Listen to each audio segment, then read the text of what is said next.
आज हम देखेंगे डेटा स्ट्रक्चर में क्यूज क्या होती हैं। अब प्रीवियस वीडियो तक हमने क्या देखा था, स्टैक को अच्छी तरह से समझा था। स्टैक क्या होता है, जो LIFO last in first out mechanism को सपोर्ट करता है।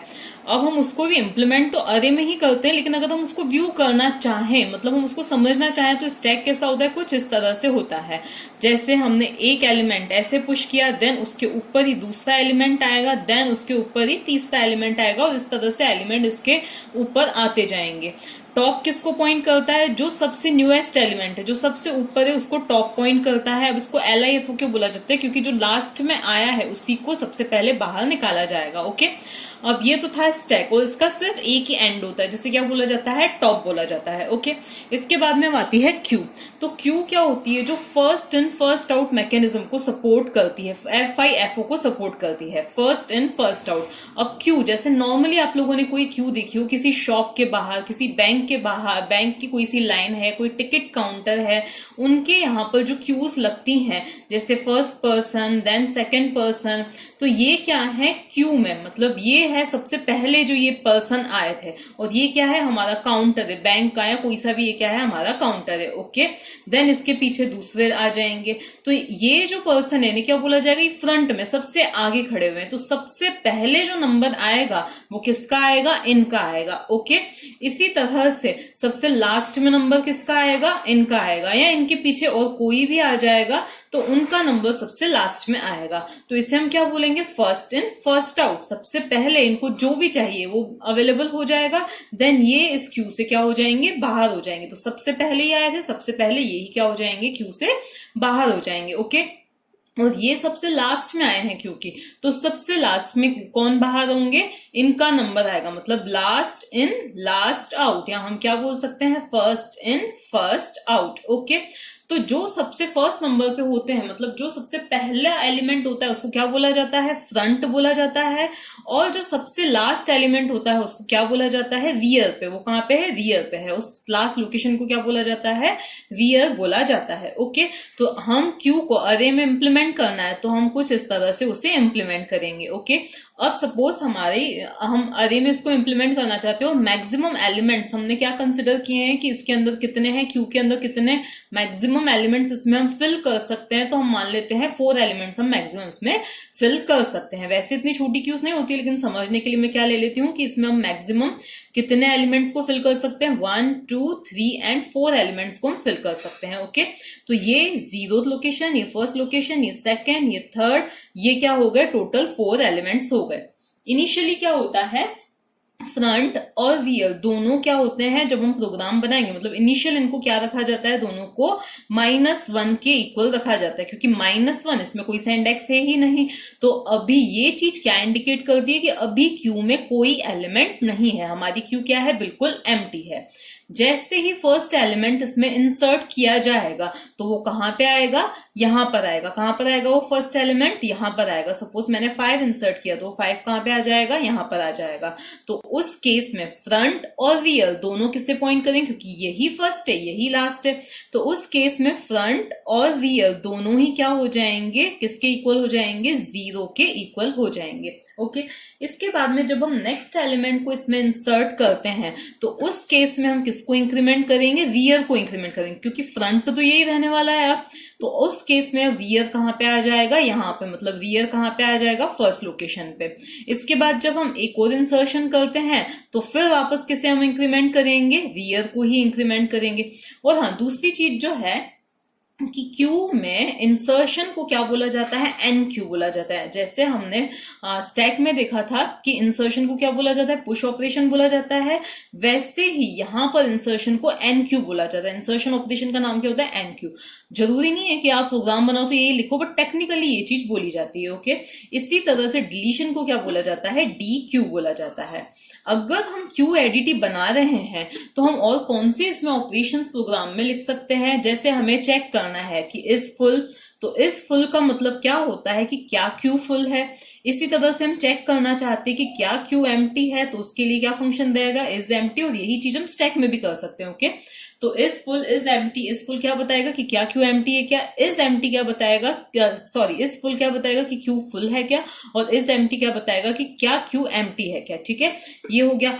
अब सपोज हम कहाँ पे थे, यहाँ पे हमने एक और इंसर्शन किया, तो एक और इंसर्शन कहाँ पे होगा, यहाँ पे। उस केस में रियल की वैल्यू क्या हो जाएगी, इंक्रीमेंट, और यहाँ पे क्या आ जाएगा, हमारा नेक्स्ट एलिमेंट आ जाएगा। ओके, अब हम देख रहे हैं कि अब क्यू क्या हो चुकी है, फुल हो चुकी है।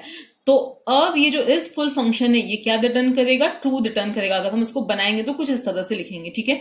तो अब हम क्या देखें कि कौन सी कंडीशन पर क्यू फुल हो रही है, जब रियल कहां पे आ गया है, यहां पर आ गया, तो उसका मतलब क्यू क्या है, फुल है। इसका मतलब क्या है कि जब रियल की वैल्यू क्या हो जाती है, n-1, यहां पर हमारा n क्या था, 4 था, हमने क्या कंसिडर किया, तो 4 एलिमेंट्स में आ सकते हैं।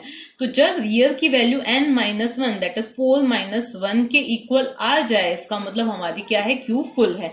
तो ये जो कंडीशन होती है ये किसकी होती है, इस फुल की कंडीशन होती है। If rear is equal to n-1 then overflow, मतलब ये क्या है, ओवरफ्लो की कंडीशन है, क्यू इज फुल। ओके, अब बात आती है कि इस एम्प्टी की क्या कंडीशन होती है। तो जैसा कि मैंने पहले ही बताया था कि फ्रंट और रियर जब दोनों ही -1 के इक्वल हों तो वो जो कंडीशन होती है वो किसकी होती है, अंडरफ्लो की, मतलब क्यू क्या है, एम्प्टी है। तो ये क्या हो गई, ओवरफ्लो, एंड ये हो गई अंडरफ्लो कंडीशन हो गई।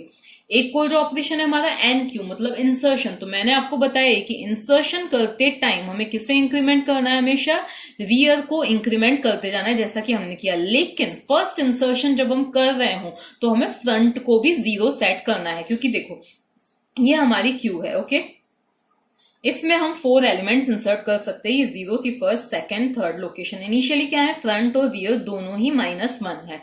अब जैसा कि हमारा रूल है कि जब हम इंसर्शन करें तो हमें ओनली रियर को ही इंक्रीमेंट करना है। ऐसा अगर हम करते हैं तो क्या होगा, रियर तो इंक्रीमेंट -1 + 1 होके क्या हो जाएगा, 0 हो जाएगा। लेकिन फ्रंट किसको पॉइंट करेगा, -1 पे। फ्रंट कहाँ रहेगा, -1 पे, जबकि फ्रंट भी कहाँ आ जाना चाहिए, यहां पर आ जाना चाहिए, ठीक है, ऐसा होगा। तो इसके लिए फर्स्ट इंसर्शन के टाइम पे हमें किसको इंक्रीमेंट करना है, फ्रंट और रियर दोनों को इंक्रीमेंट करना है।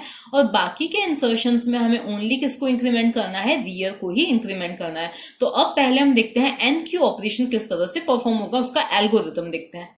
एनक्यू ऑपरेशन मतलब एनक्यू का एल्गोरिथम लिखते हैं। अब इनिशियल जो हमारी, हम इनिशियली जब प्रोग्राम बनाएंगे तो ग्लोबली हम ये चीजें डिक्लेयर करेंगे कि फ्रंट हमारा -1 है, रियर -1 है, और साइज क्या है हमारी 4 है, हमने अज्यूम किया है। अब हमें एनक्यू ऑपरेशन लिखना है जिसमें हमें ELE नाम के एलिमेंट को इंसर्ट करना है। ओके, अब साइज 4 है, इसका मतलब इसमें इतने एलिमेंट्स आ सकते हैं। ये है 0th लोकेशन, ये फर्स्ट, ये सेकंड, और ये क्या हो गई, हमारी थर्ड लोकेशन हो गई। अब पहले हमें इंसर्ट करते टाइम क्या चेक करना है कि क्या क्यू फुल तो नहीं है। तो अब हम चाहें तो इस फुल फंक्शन को पहले ही लिख के और यहाँ पे उसको कॉल कर सकते हैं, अदरवाइज हम डायरेक्टली भी लिख सकते हैं। तो पहली स्टेप जो हमारी हो जाएगी स्टार्ट, देन हमें क्या चेक करना है, if rear is equals to n-1, मतलब अगर रियर n-1 पे है, रियर कहां पे है, यहां पर है, इसका मतलब क्यू क्या है, फुल है। तो अब हम क्या लिख देंगे, देन प्रिंट, हमें क्या प्रिंट कर देना है, ओवरफ्लो, एंड हमें क्या आ जाना है, यहां से बाहर आ जाना है, एंड एग्जिट, और इसकी क्या हो गई, एंडिंग हो गई, ठीक है। इसके बाद आती है हमारी थर्ड स्टेप, मतलब अगर ऐसा होगा तो हम बाहर आ जाएंगे, ऐसा नहीं होगा तो हमें इंसर्शन करना है। इंसर्शन करने के लिए हमें पहले तो क्या करना है, रियर को इंक्रीमेंट करना है।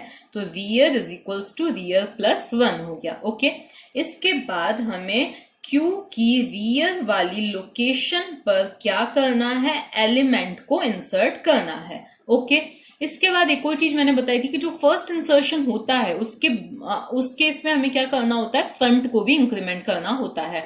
तो अब यहाँ पे हम ये चीज चेक करेंगे, if front is equal to -1, मतलब फ्रंट जो है वो -1 पर है, तो उस केस में हमें क्या करना है, फ्रंट को 0 सेट कर देना है। फ्रंट इक्वल्स टू फ्रंट +1, बात एक ही होगी। तो फ्रंट इज इक्वल्स टू हमें क्या कर देना है, 0 सेट कर देना है, और उसके बाद में ये एंड इफ की एंडिंग हो गई। ओके, और फिर नेक्स्ट स्टेप क्या आती है, हमें बाहर आ जाना है, मतलब एग्जिट। अब हम इसी चीज को करते हैं ड्राई रन। देखो, सपोज यूजर ने फंक्शन कॉल किया nq और उसको 18 इंसर्ट करना है। ओके, 18 को इसमें इंसर्ट करना है। हम यहाँ पर है ELE की वैल्यू क्या हो गई 18 हो गई। पहली कंडीशन चेक होगी क्या रियर की value n-1 that is n, sorry यहाँ पे मैंने साइज लिया है, यहाँ पे हम n ले लेते हैं। इसके बाद में रियर क्या n-1 के इक्वल है, मतलब 4-1 के इक्वल है क्या, तो रियर की वैल्यू तो अभी क्या है -1 जो कि 4-1 दैट इज 3 के इक्वल नहीं है। तो हम यहाँ पर नहीं आएंगे, हम कहाँ पे आएंगे, यहाँ पर आएंगे और रियर की वैल्यू को 1 से इंक्रीमेंट कर देंगे। तो रियर -1 + 1 क्या हो जाएगा 0 हो जाएगा। फिर Q की rear that is 0th location पर हम एलिमेंट इंसर्ट कर देंगे। तो Q की 0th लोकेशन पे क्या आ जाएगा एलिमेंट, जो कि क्या है 18 है, ये 18 आ गया यहाँ पर। इसके बाद में क्या हुआ, क्या फ्रंट की वैल्यू -1 के इक्वल है क्या, हाँ है, तो हम अब क्या करेंगे फ्रंट को 0 सेट कर देंगे। तो फ्रंट क्या हो गया 0, मतलब फ्रंट और रियर दोनों अभी कहां पर है, यहाँ पर है। ओके, फ्रंट भी यहाँ पर है और रियर भी कहां पर है, यहाँ पर है, मतलब यही हमारा फर्स्ट एलिमेंट है, यही हमारा लास्ट एलिमेंट है। इसके बाद में बाहर आ गए हम। सपोज यूजर ने फिर से फंक्शन कॉल किया NQ और क्या उसने दिया 19 दिया। ओके, अब एलिमेंट की वैल्यू 19, रियर की वैल्यू क्या है अभी 0 है, क्या 0 और 3 इक्वल है, नहीं है, तो हम कहाँ आएंगे, यहाँ पर रियर को इंक्रीमेंट करके हम सेट कर देंगे 1 और Q की रियर मतलब फर्स्ट लोकेशन पे क्या आ जाएगा हमारा एलिमेंट, जो कि क्या है 19 है। तो अब फ्रंट तो यही है 0 पर ही है, लेकिन रियर कहाँ आ गया है इस लोकेशन पर आ गया, मतलब ये हमारा फर्स्ट एलिमेंट, ये हमारा लास्ट एलिमेंट। क्या फ्रंट -1 है क्या, नहीं है, तो हमें यहाँ पर आने की जरूरत नहीं है। फिर से सपोज यूजर ने NQ को कॉल किया, अब वैल्यू उसने दे दी 40, अब यहाँ पर क्या आ गया 40, रियर की वैल्यू 1, क्या 1 और 3 इक्वल है, नहीं है, हम यहाँ पर आए रियर को इंक्रीमेंट किया, रियर की वैल्यू अब क्या हो गई 2 हो गई, तो रियर की वैल्यू हो गई 2। अब Q की सेकेंड लोकेशन रियर वाली लोकेशन पे एलिमेंट आ जाएगा, तो Q की सेकेंड वाली लोकेशन पे एलिमेंट आ गया, इसका मतलब अभी रियर कहां पर है, यहाँ पर है। फिर ये कंडीशन भी फॉल्स, हम बाहर आए। फिर से सपोज यूजर ने NQ को कॉल किया और जो वैल्यू उसको देनी थी 45 उसने पास की। एलिमेंट की वैल्यू अब क्या हो गई 45, रियर की वैल्यू 2, क्या ये इसके इक्वल है, नहीं है, तो हम कहां पे आएंगे, यहाँ पर रियर को इंक्रीमेंट करेंगे, रियर की वैल्यू क्या हो जाएगी अब 3 हो जाएगी और Q की थर्ड लोकेशन पे क्या आ जाएगा हमारा एलिमेंट आ जाएगा। अब रियर कहां पर है, यहाँ पर है। अब सपोज फिर से यूजर ने NQ को कॉल किया, तो अब हम यहाँ पर आएंगे, रियर की वैल्यू अब क्या है 3 है, जो कि 3 के n-1 के इक्वल है, तो क्या आ जाएगा मैसेज ओवरफ्लो और हम क्या आ जाएंगे बाहर आ जाएंगे। तो ये क्या था NQ का एल्गोरिथम था। अब हम इसके लिए क्या लिखते हैं, कोड लिखते हैं। अब हमें क्या लिखना है, इसका कोड लिखना है, तो वॉइड, हमने इसका नाम दिया NQ इंट ELE। सबसे पहले हमें चेक करना है if rear is equals to -1, क्या सॉरी n-1, तो ऐसा होगा तो मैसेज आ जाएगा ओवरफ्लो, और अगर ऐसा नहीं होगा तो क्या हो जाएगा, रियर इंक्रीमेंट हो जाएगा और Q की रियर वाली लोकेशन पर क्या आ जाएगा हमारा एलिमेंट आ जाएगा। ओके, इसके बाद में यहीं पर क्या फ्रंट जो है वो -1 के इक्वल है क्या, तो अगर ऐसा है तो हम क्या करना चाहते हैं, फ्रंट को 0 सेट करना चाहते हैं, फ्रंट को भी इंक्रीमेंट करना चाहते हैं, बात एक ही हो जाएगी। ओके, और फिर हम क्या आ जाएंगे, अगर ऐसा नहीं है तो बस कुछ नहीं होगा, और फिर ये क्या हो गई इसकी एंडिंग हो गई और ये क्या हो गई इस फंक्शन की भी एंडिंग हो गई। तो ये क्या हो गया NQ का कोड हो गया।